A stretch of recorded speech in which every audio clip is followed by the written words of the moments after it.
ஏன்னா நானும் மாரியும் காதலிக்க ஆரம்பிச்ச இந்த 14 வருடங்கள்ல மாரி அடிக்கடி சொல்லி வருத்தப்பட்ட வழி நிறைந்த வாழ்க்கை இந்த வாழை தான். ஸோ இந்த படத்தை நான் பார்க்கும் போதெல்லாம் நான் மிஸ் பண்ண மாரியோட சைல்ட்ஹுட்டை ஏதோ எனக்காகவே ரீக்ரியேட் பண்ண மாதிரி நான் அதை பார்த்துட்டு இருக்கேன். ஓகே, மாரி சின்ன வயசுல இப்படிதான் இருந்திருப்பாருன்னு எனக்காக பர்சனலா ரீக்ரியேட் பண்ணி ஒரு காதலன் ஒரு காதலிக்கு கொடுத்த பரிசா அவனோட வழியையும் அவனோட வாழ்வையும் கொடுத்ததா நான் பார்க்கிறேன். திவ்யா தான் அதனுடைய மொத்த கதாநாயகி.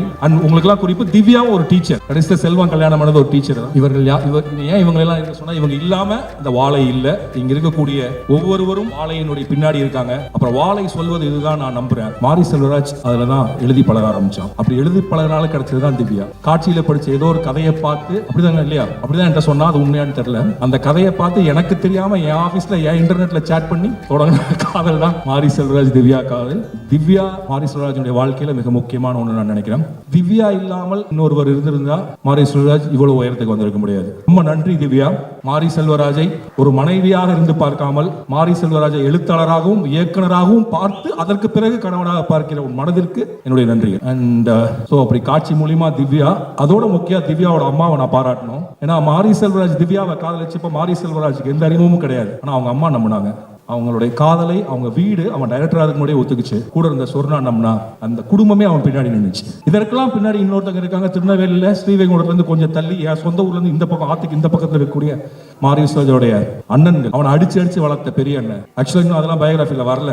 அவன் பெரிய அண்ணன் தான் இவனை புத்தகம் படிக்க வச்சு. பெரிய அண்ணன் தான் அவனுக்கு ஆனந்த விடன் வாங்கி கொடுத்தான். அதே ஆனந்த விடன் தான் பின்னாடி அவன் தொடர் எழுத போறான். அப்ப யாருக்குமே தெரியாது. அப்புறம் இந்த படத்துல டீச்சரா நடிச்சிருக்க 2வது அண்ணன், அப்புறம் அவனை எப்போதும் நேசிக்கிறவன் அக்கா, அப்புறம் அவங்க பின்னாடியே இப்போ பயங்கரமா நிக்கிறவங்க ஊர்.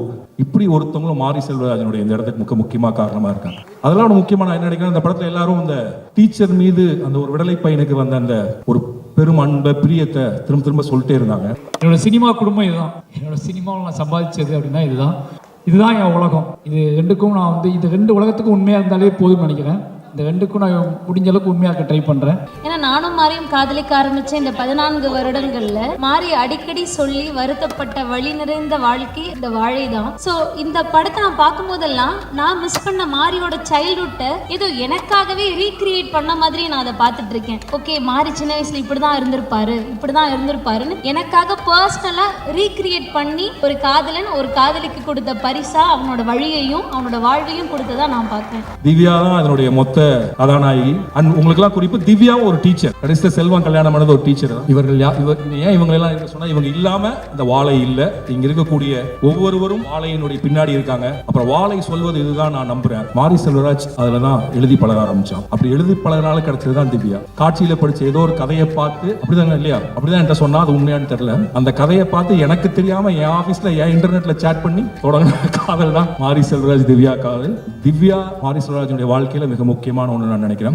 திவ்யா இல்லாமல் இன்னொருவர் இருந்திருந்தா மாரி செல்வராஜ் இவ்வளவு உயரத்துக்கு வந்திருக்க முடியாது. ரொம்ப நன்றி திவ்யா.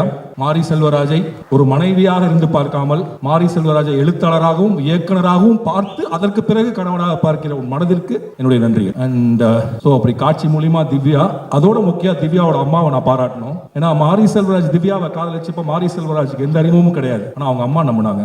அவங்களுடைய காதலை, அவங்க வீடு, அவன் டைரக்டர் அதுக்கு முன்னாடியே ஒத்துக்குச்சு. கூட இருந்த சொர்ணா நம்னா அந்த குடும்பமே அவன் பின்னாடி நின்றுச்சு. இதற்கெல்லாம் பின்னாடி இன்னொருத்தங்க இருக்காங்க. திருநெல்வேலியில ஸ்ரீவைகுண்டத்துல இருந்து கொஞ்சம் தள்ளி என் சொந்த ஊர்ல இருந்து இந்த பக்கம் ஆத்துக்கு இந்த பக்கத்துல இருக்கக்கூடிய மாரி செல்வராஜோடைய அண்ணன்கள். அவனை அடிச்சு வளர்த்த பெரிய அண்ணன். ஆக்சுவலா இன்னும் அதெல்லாம் பயோகிராஃபில வரல.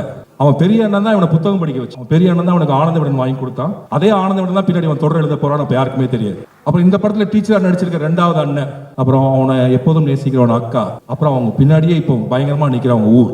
இப்படி ஒருத்தவங்களும் மாரி செல்வராஜனுடைய இந்த இடத்துக்கு மிக முக்கியமா காரணமா இருக்காங்க. அதெல்லாம் ஒரு முக்கியமா நான் என்ன நினைக்கிறேன், இந்த படத்துல எல்லாரும் இந்த டீச்சர் மீது அந்த ஒரு விடலை பையனுக்கு வந்த அந்த ஒரு பெரும் அன்பை பிரியத்தை திரும்ப சொல்லிட்டே இருந்தாங்க.